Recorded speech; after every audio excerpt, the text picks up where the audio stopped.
Hello friends, welcome to சாமியா சமையலறை. இன்னைக்கு நம்ம கிச்சனில் குழந்தைங்கலேருந்து பெரியவங்க வரைக்கும் ரொம்பவே எல்லாத்துக்கும் பிடிச்சமான ஒரு ஸ்ட்ரீட் ஃபுட்டு தாங்க நம்ம செஞ்சு பார்க்க போகிறோம். அது என்னென்னா பானிபூரி.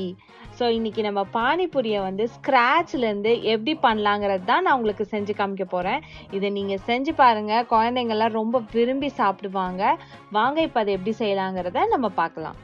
ஃபஸ்ட்டு நம்ம பூரி பண்ணி எடுத்துடலாம். ஸோ அதுக்கு மாவு பிணைஞ்சிக்கலாம். அதுக்கு நான் 1 கப் அளவுக்கு ரவை எடுத்திருக்கேன். அது கூடவே 2 டேபிள் ஸ்பூன் மைதாவை சேர்த்திக்கலாம். இப்போ இந்த மாவுக்கு தேவையான அளவுக்கு உப்பு சேர்த்திக்கலாம். உப்பு சேர்த்துனதும் 1 டேபிள் ஸ்பூன் அளவுக்கு ஆயில் எடுத்திருக்கேன். அதையும் இதோட நம்ம சேர்த்திக்கலாம். ஆயில் சேர்த்துனதும் இதை ரவையோட நம்ம நல்லா மிக்ஸ் ஆகிற மாதிரி நம்ம கை வச்சு நல்லா பிணைஞ்சு எடுத்துக்கலாம்.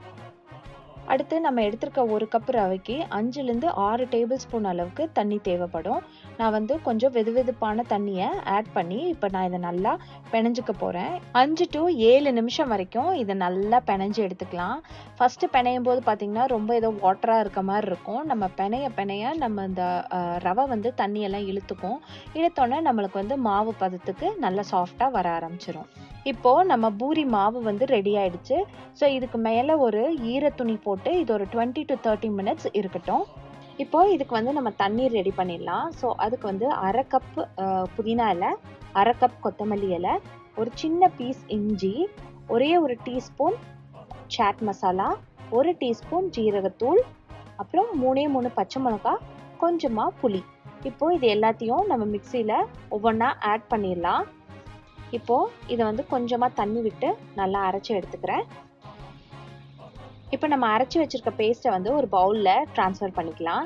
ட்ரான்ஸ்ஃபர் பண்ணிவிட்டு நம்ம 1லேருந்து 2 கப் அளவுக்கு தண்ணி அதில் ஆட் பண்ணி நல்லா மிக்ஸ் பண்ணிவிட்டு இந்த பானிக்கு தேவையான அளவுக்கு உப்பு, இந்த தண்ணிக்கு தேவையான உப்பை ஆட் பண்ணி நல்லா மிக்ஸ் பண்ணி எடுத்து வச்சுக்கலாம். இப்போ நம்ம தண்ணியும் ரெடி பண்ணியாச்சு. இந்த டைமில் நம்ம ஸ்டஃபிங்கும் ரெடி பண்ணி எடுத்துக்கலாம். தண்ணி ரெடி பண்ணிட்டோம். இப்போ உள்ளே வைக்கிறதுக்கான ஸ்டஃபிங்கையும் ரெடி பண்ணிடலாம். அதுக்கு நான் ஒரு உருளைக்கிழங்கை எடுத்து நல்லா வேக வச்சு மசிச்சு வச்சுருக்கேன். அது கூட ஒரு 1/2 கப் அளவுக்கு கருப்பு சுண்டல் வேக வச்சுருக்கேன். அதையும் ஆட் பண்ணிக்க போகிறேன். அடுத்து வெங்காயம், ஒரு வெங்காயத்தை பொடியாக நறுக்கியிருக்கேன். கொஞ்சமாக கொத்தமல்லி தழை, அதையும் பொடியாக நறுக்கியிருக்கேன். அடுத்து சீரகத்தூள் 1 டீஸ்பூன், மிளகாய்த்தூள் 1 டீஸ்பூன், தேவையான உப்பு இதை ஆட் பண்ணி நல்லா இதை மிக்ஸ் பண்ணி எடுத்து வச்சுக்கலாம். இப்போ நம்ம ஸ்டஃபிங்கும் ரெடி ஆயிடுச்சு. நம்ம மாவும் 20 to 30 minutes வரைக்கும் இப்போ ஊறிடுச்சு. தடவை இதை நல்லா பிணைஞ்சு விட்டுட்டு இந்த மாவை 2ஆக பிரிச்சுக்கலாம். அதுலேருந்து ஒரு உருண்டை எடுத்து நல்லா பெருசாக நல்லா தேய்ச்சி எடுத்துக்கலாம். நல்லா ரொம்பவும் மெலிசாக இருக்கக்கூடாது, ரொம்பவும் திக்காக இருக்கக்கூடாது. நம்மளுக்கு பூரிக்கு எப்படி நம்ம தேய்ப்போமோ அதே அளவுக்கு நம்ம திக்னஸில் நம்ம தேய்ச்சி எடுத்துக்கலாம். இப்போ நம்ம தேய்ச்சி வச்சுருக்க மாவில் ஒரு கட்டர் இல்லை ஏதாவது ஒரு மூடி எடுத்து நல்லா ரவுண்டாக கட் பண்ணி எடுத்து வச்சுக்கலாம். சின்ன சின்ன பூரி போடுற சைஸுக்கு நம்ம கட் பண்ணி எடுத்து வச்சுக்கலாம். இது போல் எல்லா மாவையும் நம்ம தேய்ச்சி குட்டி குட்டி பூரி பண்ணுற அளவுக்கு நம்ம மாவை கட் பண்ணி எடுத்து வச்சுக்கலாம். எண்ணெய் நல்லா காஞ்சிருச்சு. இப்போ ஒவ்வொரு பூரியாக நம்ம ஃப்ரை பண்ணி எடுத்துக்கலாம். தீயை நல்ல மிதமான சூட்லேயே வச்சுக்கோங்க. ஏன்னா நம்ம பூரியெல்லாம் நம்மளுக்கு நல்லா கிறிஸ்பியாக வரணும். இப்போது போட்டோன்னே பார்த்தீங்கன்னா பூரி நல்லா மேலே எலும்பி வருது. பட் ஆனால் இப்போ ரெடி ஆகலை. இப்போ நார்மலான பூரினா இப்படி எலும்பி வரும்போதே நம்ம எடுத்துடலாம். பட் நம்மளுக்கு பானிபூரிக்கு அந்த பூரி நல்லா கிறிஸ்பியாக இருக்கணுங்கிறதுனால நம்ம முன்னாடியும் பின்னாடியும் நல்லா திருப்பி போட்டு நல்லா ஒரு லைட் ப்ரௌன் கலரில் வரணும். நம்ம சுற்றியும் இருக்க அந்த ஆயில் அந்த பபிள்ஸ் அடங்கணும். அந்த பபிள்ஸ் இல்லாமல் அப்படியே நார்மலாக இருக்கும்போது அந்த ஸ்டேஜ் தான் நம்மளுக்கு கரெக்டான ஸ்டேஜ் நம்ம எடுக்கிறதுக்கு.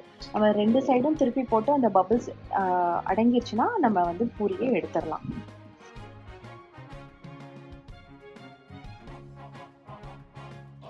ஸோ பாருங்கள், இப்போ நல்லா ப்ரௌன் ஆகிடுச்சு. நான் இப்போ இதை எடுத்துட போகிறேன். இது போல் நம்ம எல்லா பூரியும் ஃப்ரை பண்ணி எடுத்துக்கலாம். இப்போ பாருங்கள், நான் பூரியை உங்களுக்கு உடைச்சி காமிக்கிறேன் எவ்வளோ கிறிஸ்பியாக வந்திருக்குன்னு சொல்லிட்டு.